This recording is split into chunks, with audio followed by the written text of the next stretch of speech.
And she went to several doctors, got several diagnoses, and they just couldn't find out what the problem was. And she decided to put her symptoms into Grok 3. And Grok came back and said, it looks like you have, and named the disease, which apparently is some form of a cancer, and you should consult your doctor. And she went to the doctor with that diagnosis. He was somewhat skeptical, but she insisted on the test being taken, and it turns out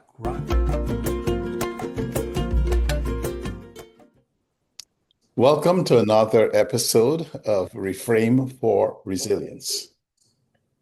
Our guest today is Mr. Rod Collins, a former CEO of Blue Cross Blue Shield, an author. One of his famous books is Nobody is Smarter Than Everybody. And it talks about why teams make better decisions and deliver extraordinary results, which is the subtitle that I just gave you. Mr. Collins, welcome. Dr. Frank, it's a joy to be here. Thank you. Yes, I am really looking forward to the 15 minutes that we have together. So I will jump immediately into it and just simply say, could you share with us one of perhaps the more significant episodes in your professional life where you had to do things differently, to think differently?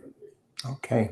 Well, as you mentioned, I served in the role as the chief executive of the Blue Cross Blue Shield Federal Employee Program, which covers about 2/3 of the government employees in the United States today.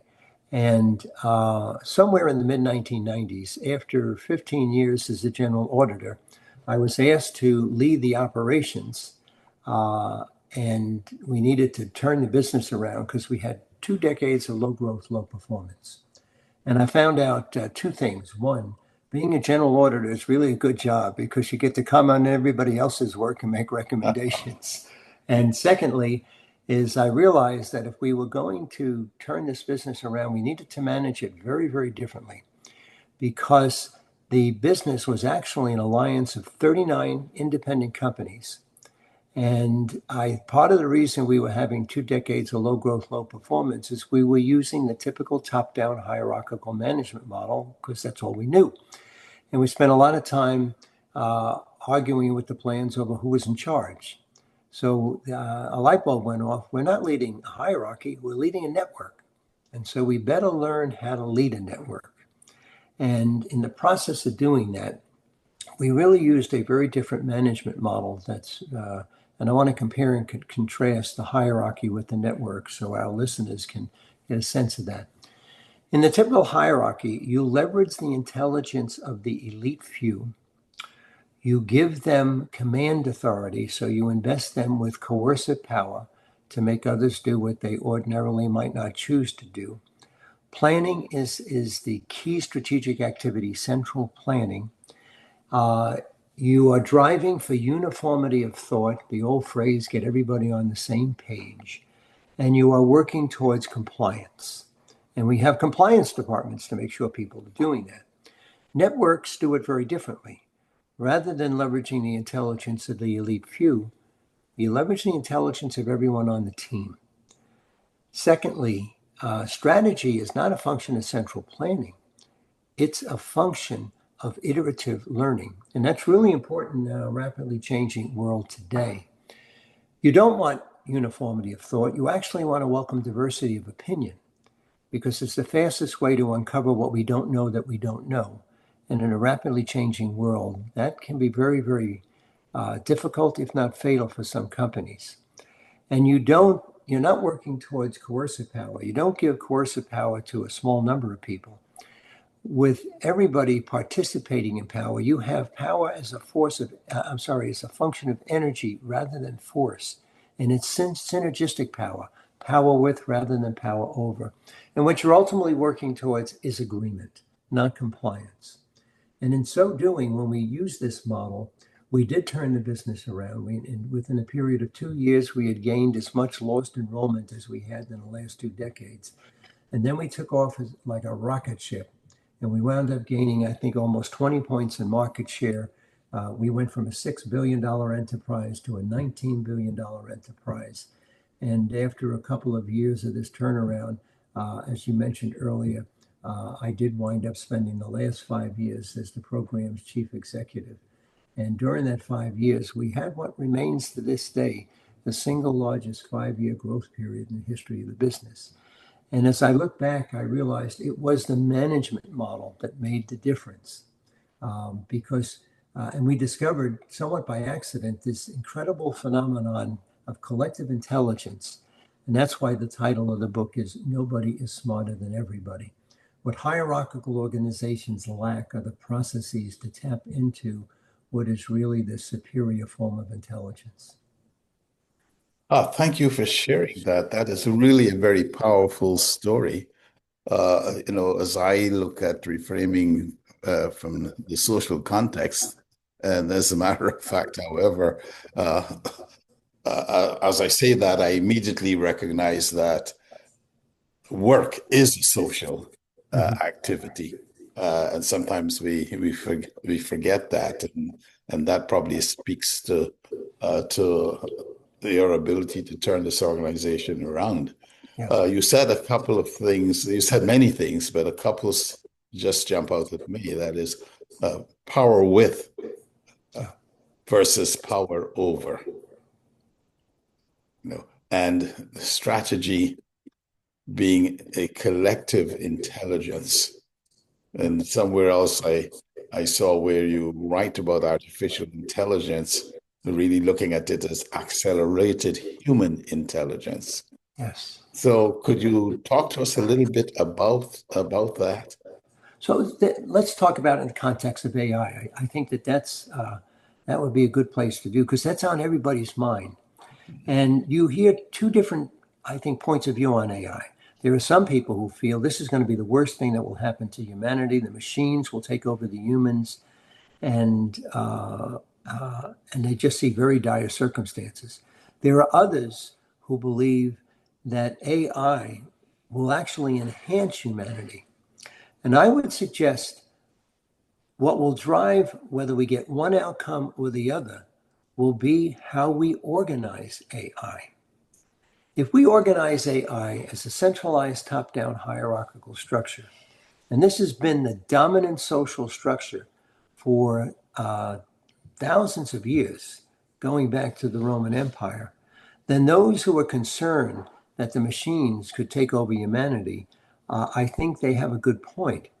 This is the model that the Chinese Communist Party wants to put in place, and they're making moves in that direction. They want to create an artificial intelligence system that will be able to know and monitor everyone in their society. And if they do that, people will lack freedom. This will allow the party to exhibit whatever censorship it wants. It'll be able to exhibit a level of control that none of us have ever seen yet. On the other hand, if AI is organized as a decentralized peer-to-peer network where no single individual can control it, then I think we're likely to see what I experienced in the management situation. By leveraging the collective intelligence of everyone, by welcoming diversity of opinion, by not having censorship, by power being a function of power with rather than power over, then we will be able, I think, to tap into the collective intelligence of really large numbers of people coming up with incredible solutions. So to give our audience a sense of what that might look like, I ran across something just in the last week or two where a particular woman was having symptoms and she was going to the doctor and they suspected it was one thing and were giving her treatments for that. They weren't working. And she went to several doctors, got several diagnoses, and they just couldn't find out what the problem was.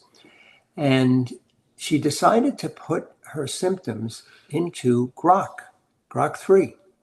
And Grok came back and said, it looks like you have and named the disease, which apparently is some form of a cancer, and you should consult your doctor. And she went to the doctor with that diagnosis. He was somewhat skeptical, but she insisted on the test being taken, and it turns out Grok was right. Now, this is an example. By what Grok did was tap into the collective intelligence of all the medical information that was out there. The algorithm is not biased. It's not going to give preference to one thing over another. It's just going to collect everything that's there and then aggregate it, which is important to do when you want to tap into collective intelligence. And so what we're doing here is system two thinking, but doing it at system one speed. So let me talk about system one and system two. System one, we have both of these forms of thinking. System one is fast thinking. It's our ability to make decisions with limited information. It's what we do in automobiles. We have split seconds to make decisions. And most of the time they work, but a lot of times they don't. And they can lead to accidents and death. So it's not perfect. And it is riddled with error, but it works well enough that when we have to make fast decisions with limited information, it's what we got. System two thinking is slow thinking. It's deliberate. It's the scientific method. It's why science experiments take years to do before we can come to conclusions. What Grok shows us in this example is it did system two thinking at system one speeds. And if we have the ability to do that, we can take bias out of decision making and come to higher levels of decision. And so if we do that, if we build AI so no one can control it, we'll have really this affable system that will aggregate our collective intelligence and will create a human machine symbiosis. So, and that's what happens in this example, because Grok said, talk to your doctor. Okay. So take this machine learning, which we're able to do in fractions of a second, take it to your doctor. Now the doctor knows I need to look for this. And so it takes some of the guesswork out of diagnosis and it makes it much more efficient. How could we apply the system two, system one paradigm to addressing social problems, addressing conflict, for example? Okay, I'll give a very specific example from my time at Blue Cross Blue Shield. When we decided we had to learn how to lead a network, we had to come up with different processes and procedures. And so we invented something that I now call the Collective Intelligence Workshop. And what we would do is we would get 50 people in a room from these 39 organizations. And rather than meet by level, which happens in the typical hierarchy, and where, top people meet with top people and mid-level people meet with mid-level people and people who are close to the line meet among themselves or perhaps with their supervisors where they're talked to. What we did here is we're going to have all levels in the same meeting and everyone has the same voice. And we're going to do our work in small groups and we're going to have multiple small groups. So with these 50 people, we'll put them in about 6 tables. And at the tables, we will ask them to come up with their observations. All the tables will report out. And we had a mechanism where after the report's out, through a dot voting process, they came up with the 4 most important things we needed to do in order to solve the problem. And those 4 things turned out to be the correct things. Now let's talk about system 2 and system 1. For 2 decades, we couldn't get 39 organizations to agree on anything, and we had to bark out command orders, and we wound up going back and forth with them. These workshops did in 2 days what evaded us for 2 decades, and it became a powerful tool. We knew that in a period of 48 hours, we could process the thinking of this group, come up with a solution. It would be, many times the solution would be a surprise to us as to what we needed to do, but it was the best thing to do. And so this is a very tangible example of how you do system 2 thinking at system 1 speeds. And one last comment on it. The role of the leader changes from a boss to a facilitator. Mr. Collins, thank you very much. Nobody is smarter than everybody.